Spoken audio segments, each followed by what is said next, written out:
Hello दोस्तों, आपका बहुत बहुत स्वागत है हमारे यूट्यूब चैनल PYP और PEB में।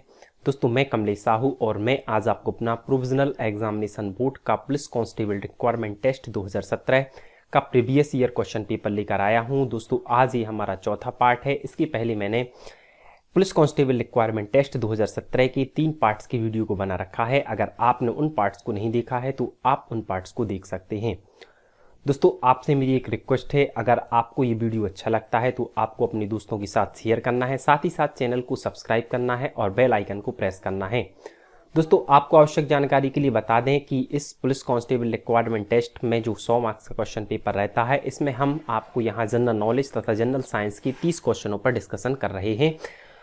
चलिए, आज चौथा पार्ट की जनरल साइंस तथा जनरल नॉलेज के क्वेश्चन को स्टार्ट करते हैं। और आज का हमारा पहला क्वेश्चन है, किस वर्ष में बाघ परियोजना का लोकार्पण हुआ था? दोस्तों, आपको बताना है कि भारत में बाघ परियोजना का लोकार्पण कब हुआ था। तो दोस्तों, आपको याद रखना है कि टाइगर प्रोजेक्ट का लोकार्पण भारत में 1973-1974 में हुआ था। दोस्तों, आपको आवश्यक जानकारी के लिए बता दें कि बाघ स्टेट का दर्जा पहले कर्नाटका के पास था, किंतु हाल ही में अभी हुई बाघों की जनगणना के अनुसार मध्य प्रदेश का प्रथम स्थान है। इस प्रकार बाघों में या टाइगर स्टेट का दर्जा अभी मध्य प्रदेश के पास है। वहीं दोस्तों, आपको आवश्यक जानकारी के लिए बता दें कि मध्य प्रदेश में पहली बार टाइगर प्रोजेक्ट कान्हा-केसली राष्ट्रीय उद्यान में चालू हुआ था। इसकी शुरुआत 1973-1974 ही थी। बढ़ते हैं अगले क्वेश्चन की ओर और हमारा दूसरा क्वेश्चन है, किस वर्ष में भारत एक गणराज्य बना था? तो दोस्तों, आपको याद रखना है कि 1950 में भारत एक रिपब्लिक अर्थात गणराज्य बना था। हमारा अगला क्वेश्चन है, भारतीय तटरक्षक बल के महानिदेशक बनने वाले प्रथम प्रत्यक्ष प्रविष्ट तटरक्षक अधिकारी कौन है? तो दोस्तों, आपको बताना है कि भारतीय वन रक्षक बल के महानिदेशक बनने वाले प्रथम प्रत्यक्ष प्रविष्ट तटरक्षक अधिकारी कौन है? तो दोस्तों, आपको याद रखना है कि इसका राइट आंसर राजेंद्र सिंह है। दोस्तों, आपको आवश्यक जानकारी के लिए बता दें कि इंडियन कोस्टल डे से रिलेटेड इस क्वेश्चन में इस पेपर में एक क्वेश्चन पूछा गया है। तो अगर इससे रिलेटेड इम्पोर्टेंट फैक्ट है उनके बारे में आपको बता रहा हूं कि इंडियन कोस्टल गार्ड की स्थापना 18 अगस्त 1978 को हुई थी। यह एक प्रकार का तटरक्षक बल है। इसका मुख्यालय भारत की राजधानी नई दिल्ली में स्थित है। का आदर्श वाक्य संस्कृत में वयम रक्षमः तथा इंग्लिश में वी प्रोटेक्ट है। वहीं आपको आवश्यक जानकारी के लिए बता दें कि तटरक्षक बल दिवस या तटरक्षक दिवस 1 फरवरी को मनाया जाता है तथा वर्तमान में इसकी महानिदेशक का नाम के नटराजन है। बढ़ते हैं अगले क्वेश्चन की ओर और हमारा अगला क्वेश्चन जो कि गवर्नर अर्थात राज्यपाल से संबंधित है, मेघालय का वर्तमान राज्यपाल कौन है? तो दोस्तों, आपको याद रखना है कि उस टाइम पर मेघालय के राज्यपाल का नाम बनवारीलाल पुरोहित था। तो इस प्रकार मेघालय के वर्तमान राज्यपाल तो अभी हालांकि चेंज हो गए हैं, लेकिन उस टाइम पर मेघालय के जो राज्यपाल थे उनका नाम बनवारीलाल पुरोहित था। दोस्तों, आवश्यक जानकारी के लिए बता दें कि मेघालय की राजधानी शिलांग है। यहाँ के CM का नाम C संगमा है तथा गवर्नर का नाम तथागत रॉय है। बढ़ते हैं अगले क्वेश्चन की ओर और हमारा अगला क्वेश्चन है, भारतीय नौसेना का प्रमुख कौन होता है? दोस्तों, आपको बताना है कि इंडियन नेवी अर्थात भारतीय नौसेना के प्रमुख कौन है? दोस्तों, उस समय पर भारतीय नौसेना के प्रमुख एडमिरल सुनील लांबा थे, लेकिन हाल ही में अभी आपको पता ही होगा कि कुछ दिन पहले इनका कार्यकाल पूर्ण हो गया और भारतीय नौसेना के प्रमुख के रूप में अभी करमबीर सिंह ने शपथ ली थी। बढ़ते हैं अगले क्वेश्चन की ओर और हमारा अगला क्वेश्चन है, पृथ्वी की सतह पर 3/4 अगर 3/4 का मतलब होता है 75%, तो आपको बताना है कि पृथ्वी की सतह पर 3/4 भाग खलिस्तान द्वारा अधिकृत है। तो दोस्तों, आपको याद रखना है वाटर अर्थात जल द्वारा पृथ्वी का 3/4 भाग पानी के द्वारा अधिकृत है। बढ़ते हैं अगले क्वेश्चन की ओर और हमारा अगला क्वेश्चन जो कि पुलिस कांस्टेबल रिक्वायरमेंट टेस्ट के हर एक पेपर में पूछा गया है और वह पुरस्कार से संबंधित है। दादा साहब फाल्के पुरस्कार निम्न के लिए प्रदान किया जाता है। तो दोस्तों, आपको याद रखना है कि दादा साहब फाल्के पुरस्कार फिल्म इंडस्ट्री के क्षेत्र में सबसे बड़ा पुरस्कार है। दोस्तों, आपको आवश्यक जानकारी के लिए बता दें कि दादा साहब फाल्के पुरस्कार की शुरुआत 1969 में हुई थी। यह पुरस्कार फिल्म निर्माताओं को प्रदान किया जाता है। साथ ही साथ आपको याद रखना है कि पहला दादा साहब फाल्के पुरस्कार देविका रानी को दिया गया था। वहीं 2016 का दादा साहब फाल्के पुरस्कार के विश्वनाथ को दिया गया था। 2017 का दादा साहब फाल्के पुरस्कार विनोद खन्ना जी को दिया गया था। 2018 का दादा साहब फाल्के पुरस्कार अमिताभ बच्चन जी को तथा 2019 का दादा साहब फाल्के पुरस्कार सुपर 30 मूवी के हीरो ऋतिक रोशन के लिए नॉमिनेट है। बढ़ते हैं अगले क्वेश्चन की ओर और हमारा अगला क्वेश्चन है, भारतीय संविधान की कौन सी अनुसूची बोलने की स्वतंत्रता तथा अभिव्यक्ति के अधिकार का प्रत्याभ होती है। आपको यह बताना है कि संविधान के किस आर्टिकल में स्वतंत्रता तथा अभिव्यक्ति के अधिकार के बारे में लिखा हुआ है। तो दोस्तों आपको याद रखना है कि आर्टिकल नंबर 19 स्वतंत्रता तथा अभिव्यक्ति के आधार की प्रत्याभूति के बारे में है। बढ़ते हैं अगले क्वेश्चन की ओर और हमारा अगला क्वेश्चन मध्य प्रदेश के करंट अफेयर मध्य प्रदेश से संबंधित है। मध्य प्रदेश के उच्च न्यायालय का प्रधान आसन कहां पर स्थित है। आपको बताना है कि मध्य प्रदेश का उच्चतम न्यायालय कहां पर स्थित है। तो दोस्तों आपको याद रखना है कि मध्य प्रदेश के उच्चतम न्यायालय मध्य प्रदेश के जबलपुर जिले में स्थित है। इसकी स्थापना 1956 में हुई थी। वहीं दोस्तों आपको आवश्यक जानकारी के लिए बता दें कि उच्चतम न्यायालय की 2 खंडपीठ हैं जो कि क्रमशः मध्य प्रदेश के इंदौर तथा ग्वालियर में स्थित हैं। तो अगर आपसे 2 खंडपीठों की बात की जाए तो आपको याद रखना है कि इंदौर तथा ग्वालियर में, जबकि इसका मुख्य उच्चतम न्यायालय भारत के जबलपुर में स्थित है। बढ़ते हैं अगले क्वेश्चन की ओर और हमारा अगला क्वेश्चन है, Pagara is a dam located in. आपको बताना है कि पगारा बांध किस जगह पर स्थित है। तो दोस्तों आपको याद रखना है कि पगारा बांध मध्य प्रदेश की मुरैना जिले में स्थित है। दोस्तों आपको आवश्यक जानकारी के लिए बता दें कि पगारा डैम है वह मध्य प्रदेश के मुरैना जिले में तो स्थित है, साथ ही साथ में आपको यह याद रखना है कि यह आसन नदी पर स्थित है। बढ़ते हैं अगले क्वेश्चन की ओर और हमारा अगला क्वेश्चन है, केंद्र सरकार के सभी मंत्रियों की नियुक्ति किसके द्वारा की जाती है। दोस्तों आपको इस क्वेश्चन में ये पूछा गया है कि जो सेंट्रल गवर्नमेंट अर्थात केंद्र सरकार रहते हैं उसके जितने भी मंत्री रहते हैं उनकी नियुक्ति किसके द्वारा की जाती है। तो आपको मैं प्रैक्टिकली बताता हूं कि मान के चलिए जैसे अभी वर्तमान में गृह मंत्री श्री अमित शाह जी हैं और रक्षा मंत्री राजनाथ सिंह जी हैं, तो इनकी नियुक्ति आखिर किसके द्वारा की गई। तो दोस्तों आपको याद रखना है इन मंत्रिमंडलों की नियुक्ति प्रधानमंत्री की सलाह पर राष्ट्रपति के द्वारा की जाती है। तो इसका राइट आंसर द प्रेसिडेंट अर्थात राष्ट्रपति होगा। बढ़ते हैं अगले क्वेश्चन की ओर और हमारा अगला क्वेश्चन है, भारतीय रिजर्व बैंक का मुख्यालय कहाँ पर है। तो दोस्तों आपको याद रखना है कि भारतीय रिजर्व बैंक का मुख्यालय मुंबई में स्थित है। दोस्तों आपको आवश्यक जानकारी के लिए बता दें, आरबीआई का full form reserve bank of India है। इसकी स्थापना 1 अप्रैल 1935 में हुई थी। वहीं इसका मुख्यालय भारत के मुंबई में स्थित है। वहीं आपको आवश्यक जानकारी के लिए बता दें कि इसके जो अभी वर्तमान में 25वें गवर्नर का नाम उर्जित आर पटेल है तथा आपको आवश्यक जानकारी के लिए बता दें कि 1969 में 14 बैंकों का राष्ट्रीयकरण हुआ था। यह क्वेश्चन डायरेक्ट कभी कभी एग्जाम में पूछ लिया जाता है कि 1969 में कितने बैंकों का राष्ट्रीयकरण हुआ था। तो दोस्तों आपको याद रखना है कि 1969 में 14 बैंकों का राष्ट्रीयकरण हुआ था। बढ़ते हैं अगले क्वेश्चन की ओर और हमारा अगला क्वेश्चन है, NH47A जो कि कन्नूर से प्रारंभ होता है, भारत का सबसे छोटा राजमार्ग है, इसकी लंबाई क्या है। तो दोस्तों आपको याद रखना है कि भारत का सबसे छोटा नेशनल हाईवे अर्थात NH47A है जिसकी कुल लंबाई 6 किलोमीटर है। बढ़ते हैं 18वें क्वेश्चन की ओर और हमारा अगला क्वेश्चन है, निम्नलिखित में से कौन वर्ष 2015 के लिए ज्ञानपीठ पुरस्कार विजेता हैं। दोस्तों आपको बताना है कि वर्ष 2015 में ज्ञानपीठ पुरस्कार से किसे नवाजा गया था। तो दोस्तों आपको याद रखना है कि 2015 में ज्ञानपीठ पुरस्कार को जीतने वाले व्यक्ति का नाम रघुवीर चौधरी था। वहीं आपको याद रखना है कि वर्ष 2016 के लिए ज्ञानपीठ पुरस्कार विजेता का नाम हमारा 4th ऑप्शन अर्थात संघ घोष है। साथ ही साथ आपको आवश्यक जानकारी के लिए बता दें कि 2017 में ज्ञानपीठ पुरस्कार विजेता का नाम कृष्णा सौबती है। वहीं 2018 में ज्ञानपीठ पुरस्कार जीतने वाले व्यक्ति का नाम अमिताभ घोष है।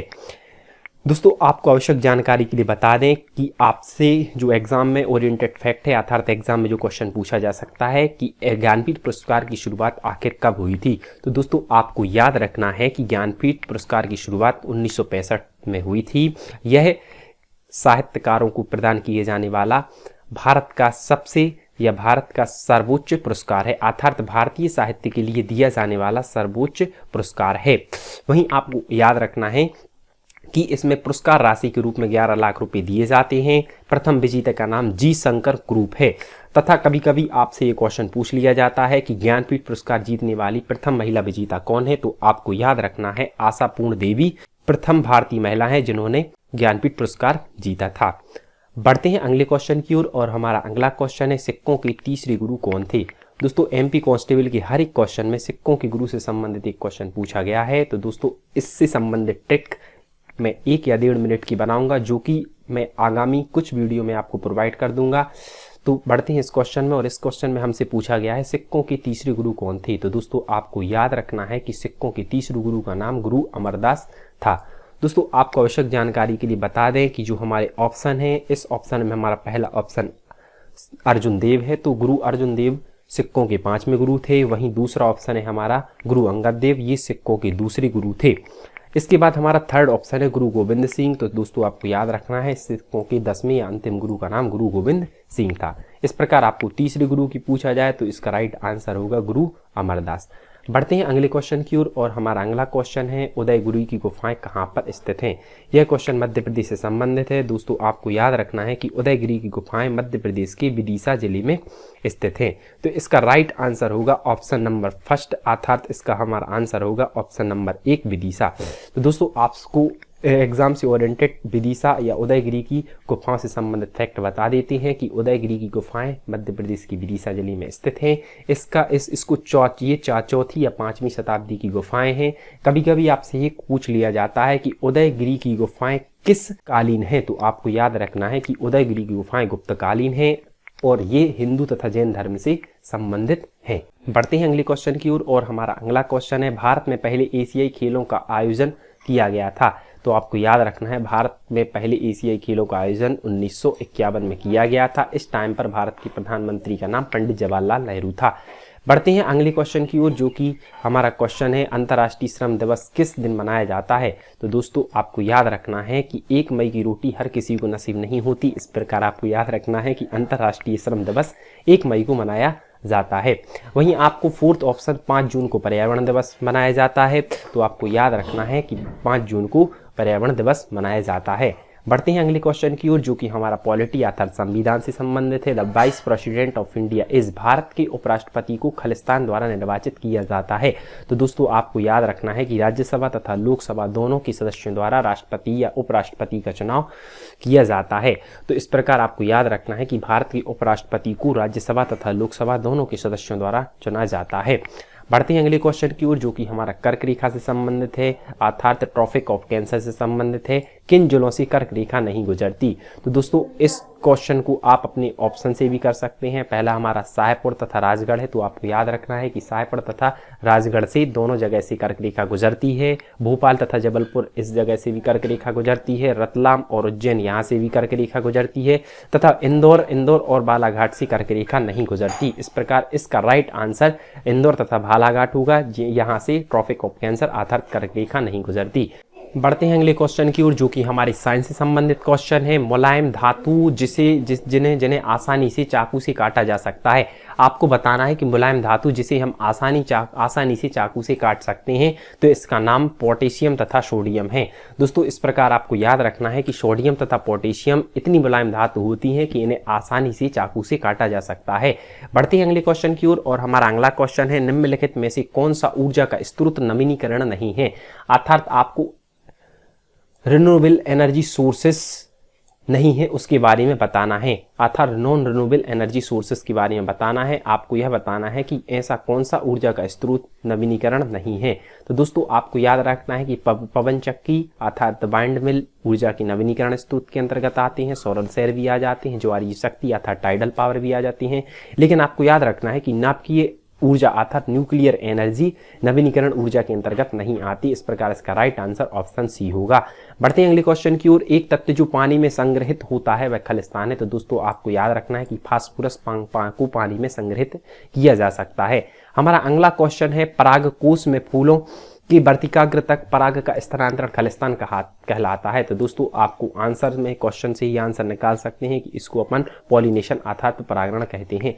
अगला क्वेश्चन है वह तारामंडल निम्न है जिसका नाम हंटर है। तो दोस्तों आपको याद रखना है कि ओरियन एक ऐसा तारामंडल है जिसका नाम हंटर है। तो इस प्रकार इसका राइट आंसर होगा ओरायन।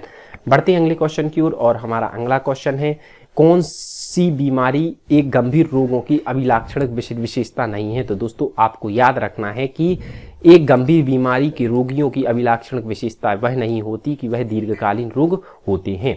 हमारा अगला क्वेश्चन जो कि साइंस से ही संबंधित है, यह शाखा अस्थियों से सिरों को ढकता है और जोड़ों में घर्षण कम करता है। यह किसके किससे ढका जाता है? तो दोस्तों आपको याद रखना है कि इसे हम कॉटिलेज आधारित उपास्थि कहते हैं। बढ़ते हैं अगले क्वेश्चन की ओर और हमारा अगला क्वेश्चन है गाय का बछड़ा खलिस्तान कहलाता है। दोस्तों इस क्वेश्चन को आप ऑप्शन से स्किप कर सकते हैं। हमारा पहला ऑप्शन है बिल्ली का बच्चा, तो हो नहीं सकता। दूसरा काफ हो सकता है, क्योंकि काफ को हम गाय का बछड़ा ही कहते हैं, जबकि बच्चा आपको पता ही होगा, और पिल्ला जानते हैं, कुत्ते के बच्चे को पिल्ला बोलते हैं या पप बोलते हैं। बढ़ते हैं अगले क्वेश्चन की ओर और हमारा अगला क्वेश्चन है लवण विलयन के माध्यम से विद्युत धारा के प्रवाह खलिस्तान के कारण होता है। तो दोस्तों आपको याद रखना है कि लवण विलयन है तो लवण विलयन में केमिकल रहेंगे और इस प्रकार इसका राइट आंसर होगा केमिकल अफेक्ट।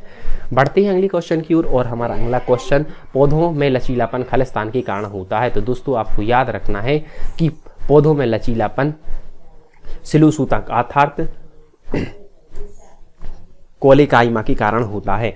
बढ़ते हैं अगले क्वेश्चन की ओर और हमारा अगला क्वेश्चन है फसलों की खेती के लिए वनों का सफाया किया जा रहा है, इस प्रकार पर्यावरण को क्या इसका प्रभाव पड़ेगा? तो दोस्तों आपको याद रखना है कि फसलों की खेती के लिए वनों का सफाया किया जा रहा है, इसके कारण नदियों के यहाँ पर आपने देखा होगा कि सॉइल एरोजन अर्थात मृदा अपरदन हो रहा है।